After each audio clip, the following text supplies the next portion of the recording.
They're fine, okay, Ma? Han, Han, hello.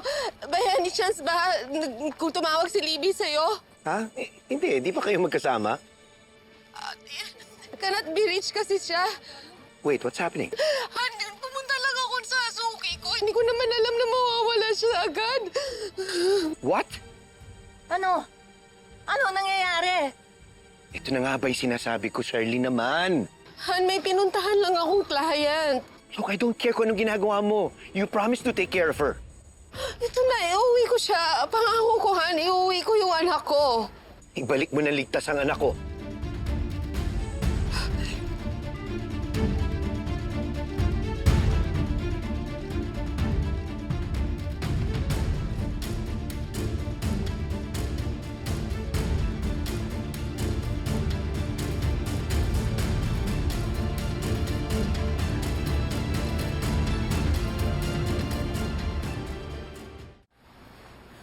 Princess!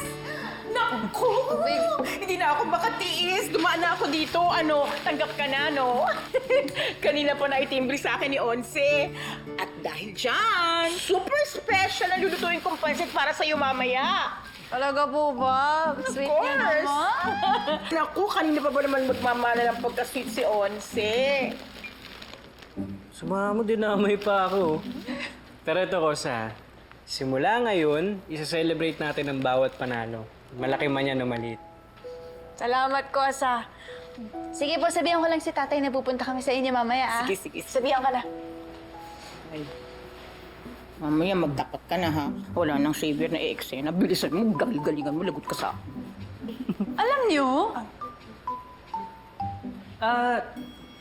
Ano yan? may na-realize ako. Ano yun? Basta malayo ako sa mga Cristobal, kay Libby, kahit kay Ma'am Charlene, tahimik po yung buhay ko. May buenas pa nga good news eh. Diba? Oo naman. Kaya, tama. Basta malayo kay Libby, malayo sa mga problema, di ba? Kaya tama lang yan, Libby. Lumayo ka lang sa akin, ayaw na kita makita kahit kailan. Layo, di ba? Okay. Sabihan ko na si tatay. Tama. Sige. Sige. Mayo, kasi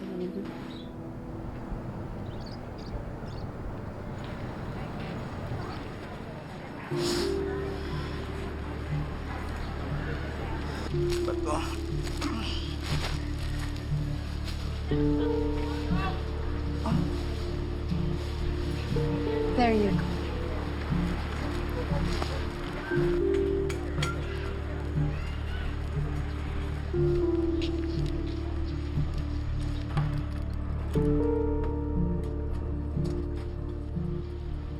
Alis agad? Hindi na kinain kali 8?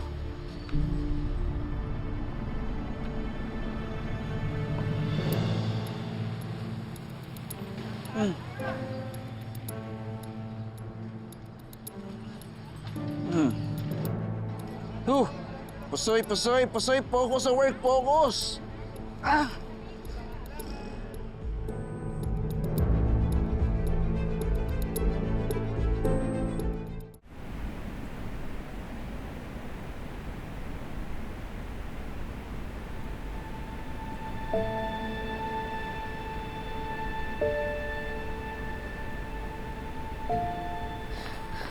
Nasaan ako?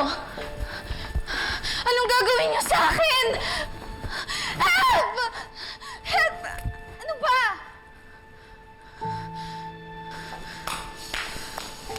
Well, welcome to your vacation! Ayan, welcome drink.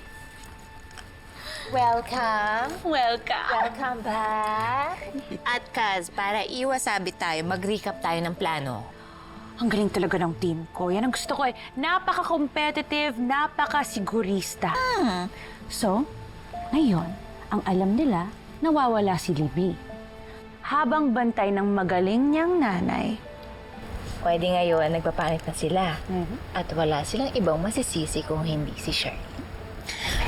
And of course, dapat mas level up natin yung takot nila, di ba? So this is the time na malalaman nila na nakidnap ako. Paghahandain natin sila ng ransom money. But the catch is, kung saan at kailan nila ako makikita. Holo. Dahil bukas na bukas, bigla ka na lang susulpot sa bahay niyo pagkatapos mo makatakas. No thanks to your mother.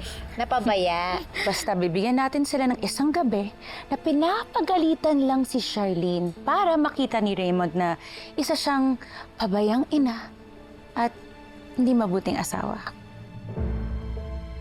And that's the prank. Nabaliwin silang lahat.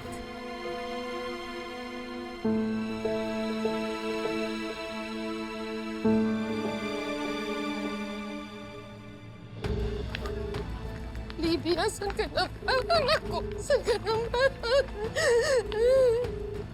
Libby! Exciting! At dahil dyan, magsisimula na ang tagot-tagoan. Ay naku, Kaz, nai-imagine ko na panic mode na yan si Charlene ngayon. And I'm 100% sure na malalagot siya kay Grandma and Daddy.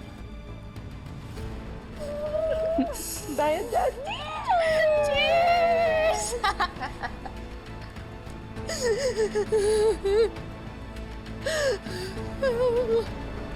Let's go!